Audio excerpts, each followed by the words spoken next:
Hello बच्चों, मैं हूं विनीता शर्मा और मैं आपके लिए लेकर आई हूं class 9th chapter number system.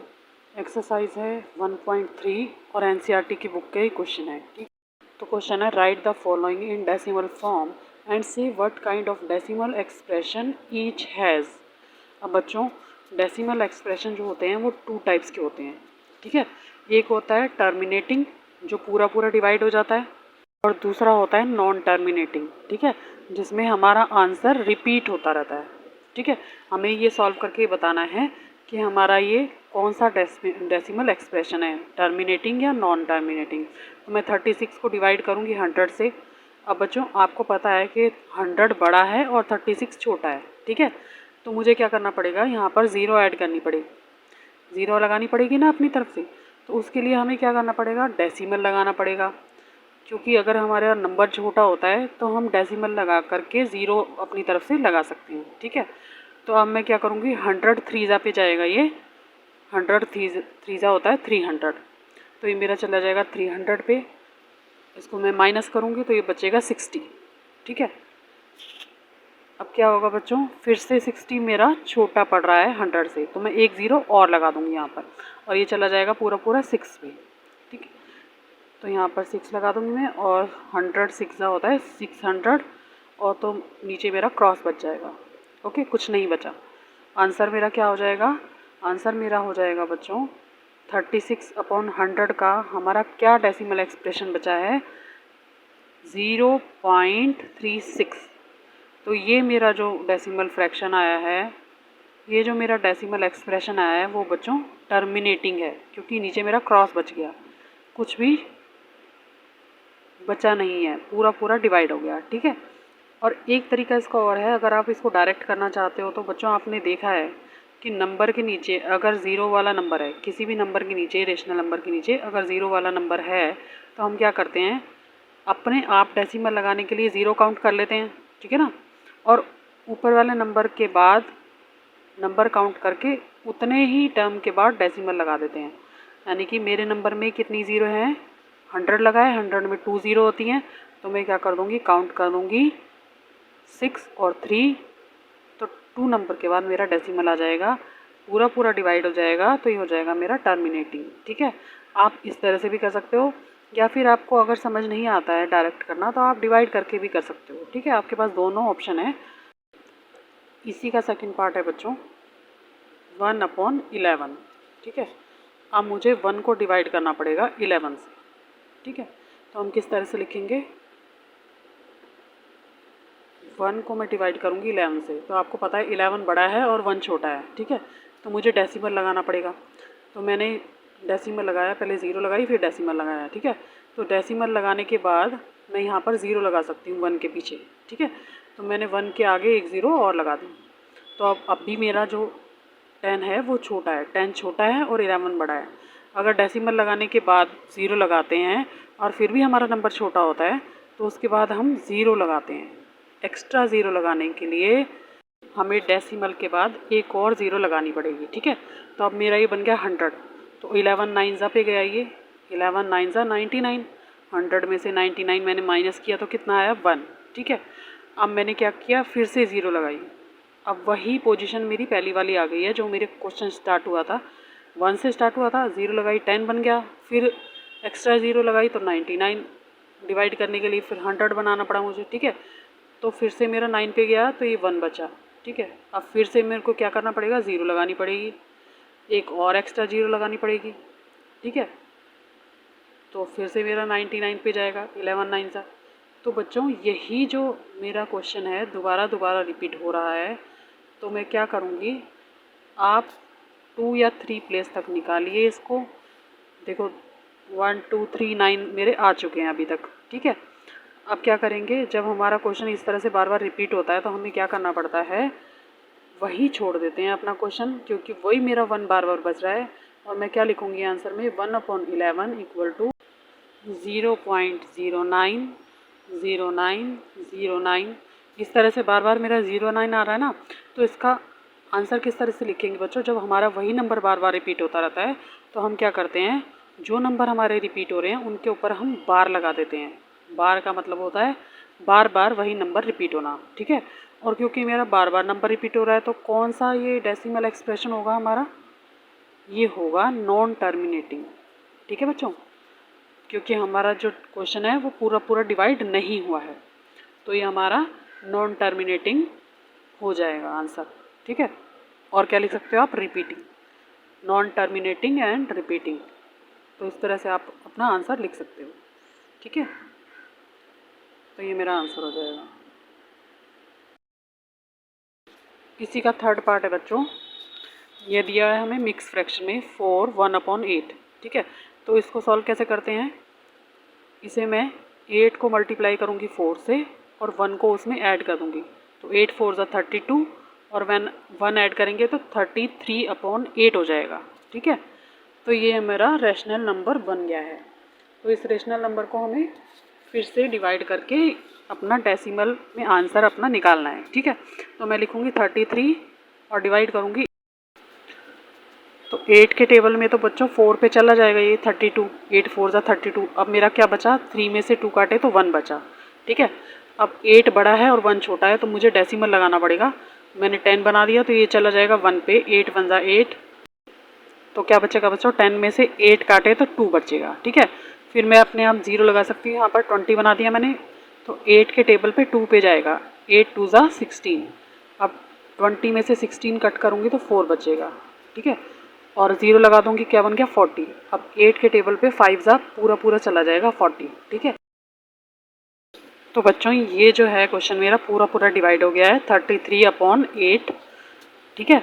तो इसको मैं क्या लिखूँगी, 4.125, और ये कौन सा एक्सप्रेशन है बच्चों, टर्मिनेटिंग डेसिमल एक्सप्रेशन है, ठीक है। तो इस तरह से आंसर आ जाएगा। बहुत इजी क्वेश्चन है, कोई डिफ़िकल्ट नहीं है, डिवाइड तो सब बच्चों को आता ही है, ठीक है ना। तो इस तरह से सॉल्व हो जाएगा ये। फर्स्ट क्वेश्चन का ये फोर्थ पार्ट है बच्चों, 3/13। तो इसको कैसे करेंगे, तो हम क्या करेंगे, 3 को डिवाइड करेंगे 13 से, ठीक है। अब देखो बच्चों 3 छोटा है और 13 बड़ा है, तो हमें डेसिमल तो लगाना ही पड़ेगा पहले, ठीक है ना, क्योंकि ये छोटा नंबर है। तो डेसिमल लगा लेती हूँ मैं 0 पॉइंट, ओके लगा लिया। अब मैं 0 लगा सकती हूँ, 30 बन गया, तो ये जाएगा 13 2 ज़ा 26। अब माइनस कर लेंगे, 10 में से 6 काटे तो 4 बचे, ठीक है। अब 4 बचा है, फिर से मुझे 0 लगाना पड़ेगा क्योंकि 13 बड़ा है और 4 छोटा, तो यहाँ पे 40 बन गया। अब फिर से जाएगा 3 पे, 13 3 ज़ा 39। अब 40 में से 39 गए तो 1 बचेगा, ठीक है, 1 बच गया। अब मैं क्या करूँगी, 13 बड़ा है और 1 मेरे पास छोटा है, अब मैं 0 लगाऊँगी, ठीक है। अब 0 लगाया तो ये तो 10 बना, अब भी 13 बड़ा है और 10 छोटा है, तो मुझे एक 0 और लगानी पड़ेगी। मैं यहाँ 0 लगाऊंगी तो बच्चों ऊपर भी मुझे 0 लगानी पड़ेगी, ठीक है। एक 0 से एक्स्ट्रा 0 लगाने पर ऊपर 0 लगानी पड़ती है क्वेश्चन में, ठीक है। तो यहाँ पर मेरा जाएगा 7 पे, 13 7 ज़ा 91। अब 100 में से 91 काटेंगे तो 9 बचेगा, ठीक है। अब फिर से मेरा 9 छोटा है और 13 बड़ा है तो 0 लगाऊंगी। अब ये मेरा जाएगा 13 के टेबल पर, अब ये जाएगा बच्चों 13 6 ज़ा 78। अब 10 में से 8 काटे तो 2 बचा, यहाँ बचा 8, 8 में से 7 काटे तो 1 बचा। अब मेरे पास 12 बचा है, 13 से डिवाइड नहीं हो सकता, 0 लगानी पड़ेगी, ठीक है। तो ये मेरा फिर से जाएगा 9 पर, 13 9 ज़ा 117। अब फिर से मुझे माइनस करना पड़ेगा, तो यहाँ बचा 3 और यहाँ तो कुछ बचा ही नहीं, ठीक है। तो अब फिर से 0 लगानी पड़ेगी मुझे, तो यहाँ बन गया 30, ओके। अब देखो बच्चों मेरा जाएगा ये 2 पर, 13 2 ज़ा 26, यहाँ बचा 4। जहाँ से मैंने क्वेश्चन स्टार्ट किया था, ठीक है, वहीं से मेरे पास दोबारा आ गया, वही दोबारा रिपीट हो गया, ठीक। इसको मैं फिर से एक बार और डिवाइड करके दिखा देती हूँ आपको। 40 ऊपर भी आया हुआ है, तो ये जाएगा 3 पर, 13 3 ज़ा 39, ठीक है। वही नंबर दोबारा रिपीट हो रहे हैं, आप क्वेश्चन में देखोगे तो, ठीक है। तो मेरा वही रिपीट हो रहा है नंबर। तो मैं क्या करूँगी, जब हमारे बार बार नंबर रिपीट होते हैं तो क्या करते हैं, जहाँ से नंबर मेरे रिपीट होने चालू होते हैं वहीं हम अपना आंसर छोड़ देते हैं, ठीक है। उस क्वेश्चन को वहीं छोड़ दो, एक नंबर और निकाल दो, 2 नंबर और निकाल दो। तो मैं इसका आंसर किस तरह से लिखूँगी, 3/13 = 0.23 07692 और डैश डैश, क्योंकि ये दोबारा रिपीट हो रहा है वहीं से, ठीक है। तो मेरा आंसर क्या होगा, 0.230769, जहाँ से दोबारा रिपीट होगा उससे पहले तक के नंबर लिख करके बार लगा देना है, क्योंकि वो सारे नंबर दोबारा रिपीट हो रहे हैं, ठीक है ना। 2 3 दोबारा रिपीट होने लगा था, तो हमारा आंसर क्या आ जाएगा, नॉन टर्मिनेटिंग, क्योंकि मेरा पूरा डिवाइड हुआ ही नहीं है, ये दोबारा रिपीट हो रहा है, तो इसका आंसर होगा नॉन टर्मिनेटिंग एंड रिपीटिंग, ठीक है। कौन सा एक्सप्रेशन है, नॉन टर्मिनेटिंग और रिपीटिंग। ठीक है बच्चों, फिफ्थ पार्ट है 2/11। तो बच्चों 2 को रखेंगे हम डिवाइड करने के लिए और 11 से उसे डिवाइड करेंगे, ठीक है। तो 2 11 से छोटा है, तो हमें पहले ही डेसिमल लगाना पड़ेगा, ठीक। तो मैंने 0 लगा दिया यहाँ पर। अब मैं 11 1 11 पर इसे डिवाइड कर दूँगी। अब 20 में से 11 काटो, या फिर आप कैरी करके 0 में से 1 काट दो तो 9 बचेंगे, ठीक है। अब मैंने फिर से यहाँ पर 0 लगा ली, तो क्या करेंगे, फिर से मैंने 11 के टेबल पर 8 जा पे इसको डिवाइड कर दिया, 88, 11 8 जा 88, ठीक है। तो 90 में से 88 काटेंगे तो 2 बचेंगे, फिर मैंने 0 उतारी, ठीक है। अब 11 1 जा पे जाएगा, 11 1 जा 11। अब यहाँ पर फिर मेरा क्या बच जाएगा बच्चों, 9 बच जाएगा, ठीक है ना, 9 बच जाएगा। अब फिर से वही पोजीशन आ गई है ऊपर वाली, दोबारा से रिपीट होने वाली, 20 फिर 9, इसी तरह से आ रहा है ना रिपीट होकर। 2 बचा, फिर 9 बचा। अब मैं चाहूँ तो इसको 2 या 3 बार डिवाइड करके दिखा सकती हूँ, इससे आगे आप मत करना, क्योंकि मेरा क्या आ रहा है 1818, ये आ रहा है ना, 0.1818 रिपीट हो रहा है। अब आपको पता तो चल गया बच्चों, यही नंबर रिपीट हो रहा है। आप चाहो तो और करके दिखा सकते हो, ठीक है। तो एक बार मैं और कर देती हूँ, 11 1 11 पर, फिर से मेरा 9 बचा, ठीक। अब फिर से 8 पे जाएगा, ओके। तो बच्चों अब मैं इस क्वेश्चन को यहीं छोड़ रही हूँ, क्योंकि हमारा 1818 बार बार रिपीट हो रहा है, ठीक है। तो हम इसका आंसर किस तरह से लिखेंगे, मैं लिखूँगी 2/11 इक्वल टू 0.1818, ओके।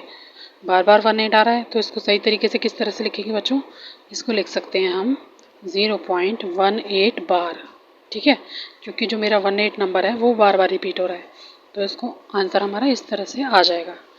और हमारा और क्या लिखेंगे यहाँ पर, और लिखेंगे नॉन टर्मिनेटिंग, ठीक है ना, क्योंकि ये हमारा पूरा डिवाइड तो हुआ नहीं है, तो ये हमारा नॉन टर्मिनेटिंग हो जाएगा और रिपीटिंग हो जाएगा। तो इस तरह से हम अपना आंसर लिख देंगे, ठीक है ना बच्चों, समझ आ रहा है ना।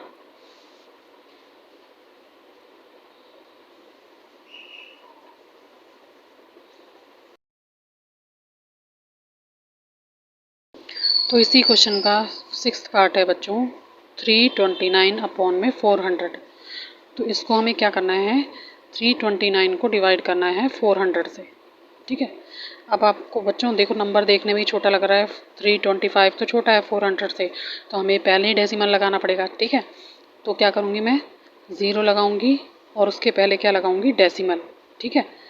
तो हम डेसिमल लगाते हैं और 8 पे जाएगा। आप 4 का टेबल काउंट कर सकते हो, 4 8 जा 32 और पीछे 0 लगा दो, ठीक है। तो यहाँ से हमारा माइनस करने पर 90 बचेगा, ठीक है। अब 90 छोटा है तो फिर से मुझे 0 लगानी पड़ेगी, तो ये जाएगा 2 पर, 4 2 जा 8 और 2 0 लगा दो, ठीक है। तो यहाँ मेरा सीधा सीधा 100 बच गया, ठीक है। अब मैं क्या करूँगी, फिर से 0 लगाऊंगी और किस पे जाएगा बच्चों, 2 पे, ठीक है ना। फिर से 2 पे जाएगा, 4 2 जा 8 यानी कि 800। अब 1000 में से 800 गए तो 200 बचेंगे सीधे सीधे, ठीक है। तो मैं एक 0 और लगाऊंगी, फिर से मुझे 0 लगाना पड़ेगा, क्योंकि 400 से छोटा है 200। तो 5 पे गया, 4 5 जा 20 पे पूरा पूरा डिवाइड हो जाएगा ये, ठीक है। तो ये आ जाएगा 2000 और पूरा ये डिवाइड हो जाएगा। तो ये हमारा कौन सा फ्रैक्शन है बच्चों, हमारा है टर्मिनेटिंग, ठीक है, क्योंकि पूरा पूरा डिवाइड हो गया है। तो मैं क्या लिखूँगी, 329/400 इक्वल टू 0.8225, ठीक है। और ये हो जाएगा हमारा टर्मिनेटिंग। तो बच्चों ये थी आज की वीडियो। बहुत ही अच्छी तरह से समझाई मैंने, बिल्कुल आराम से, आपको अच्छे से समझ आई होगी। अगर आपको बच्चों मेरा वीडियो अच्छा लगे तो प्लीज़ मेरे चैनल को लाइक करना, सब्सक्राइब करना। Thank you very much.